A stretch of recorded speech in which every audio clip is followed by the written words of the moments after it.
Hi everyone, welcome back. So today we'll be learning all about annotating, which will be a reading skill that will be important throughout middle school, high school, college, and beyond.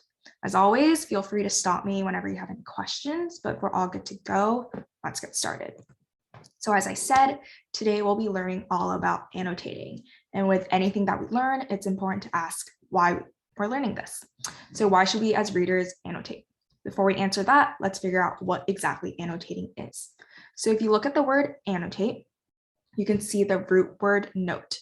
So annotating means the process of taking notes and making comments while you're reading a piece of text. So now that we know what annotating is, why should we annotate? Annotating allows us as readers to interact critically with the text and deepen our understanding and comprehension. So if you remember last week what we learned about character traits, we can actually use what we learned today about annotating to help us make better inferences about character traits, the plot, or themes of the story. Now that we know what annotating is and why it's important, how do we go about it?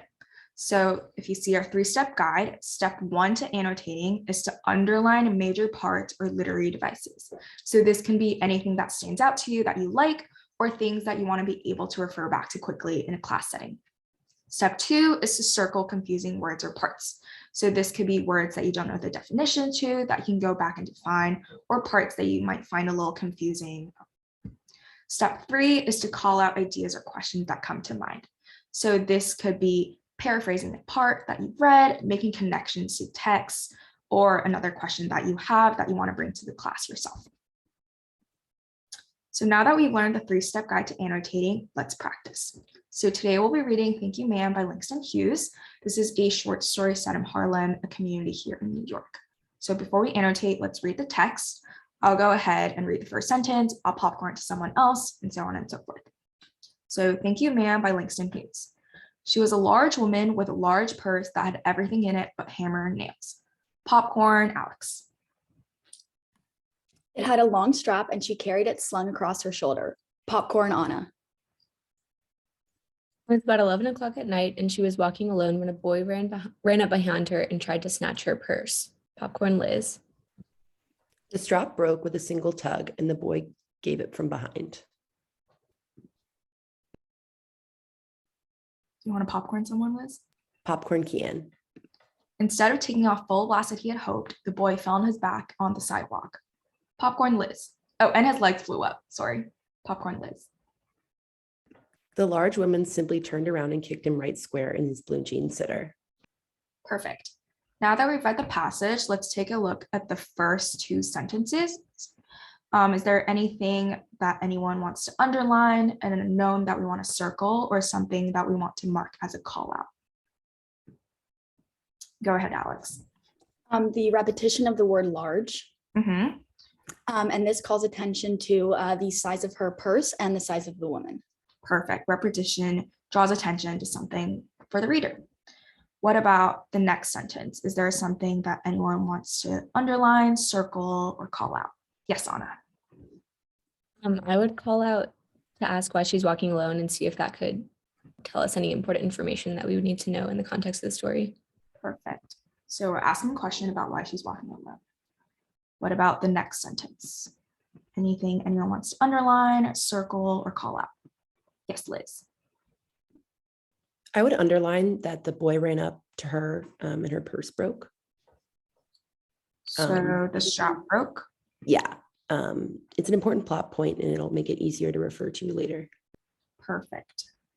About the next sentence, again, underline, circle, call out. Alex. The boy fell on his back instead of running away. Mm-hmm. The boy was trying to do something bad or play a prank, and it was instant karma because something bad happened to him. Perfect. What about the last sentence? Underline, circle, call out. Anna, go ahead. I think we could either underline it or call it out, or both, because it's both a plot point and it could characterize the woman. Which part would you want to do that to? The woman kicked him. Sorry, I should say that. No worries. Kicked him. That's an important plot point. Anything else? Final thoughts? Any final underlines, circles, call outs? Liz. I would circle blue jean sitter because I'm not quite sure what it means. Okay, perfect. So by circling it, it's really easy for us to go back, look it up. Perfect. That was awesome practice, everyone. We're almost out of time. So before we do that, I want to do a quick recap of what we learned today before closing. So we've learned about the 3-step guide to annotating. It's very important to help us and interact with the text. So in order to remember this, I've thought of a little chant. So I'm going to do it first. You guys repeat it after me. So 3-step guide to help us annotate. 3-step guide to Guide help us annotate. Interacting with the text is so great. Interacting with the text is so great. The major points you want to underline. The major points you want to underline. Circle things that make you ask why. Circle things that make you ask why. Finally, so it doesn't get bypassed. Finally, so it doesn't get bypassed. Starring and marking ideas for the class. Starring and marking ideas for the class. Perfect.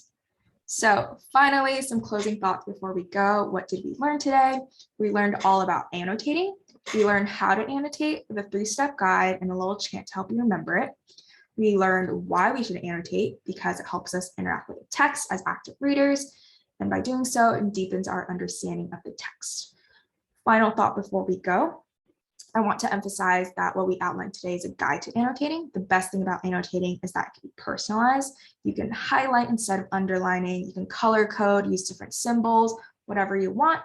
Make sure you play around with annotating to figure out what works for you and what doesn't. So that is all. If anyone has any questions, please feel free to ask. But if not, thank you so much. Class is dismissed.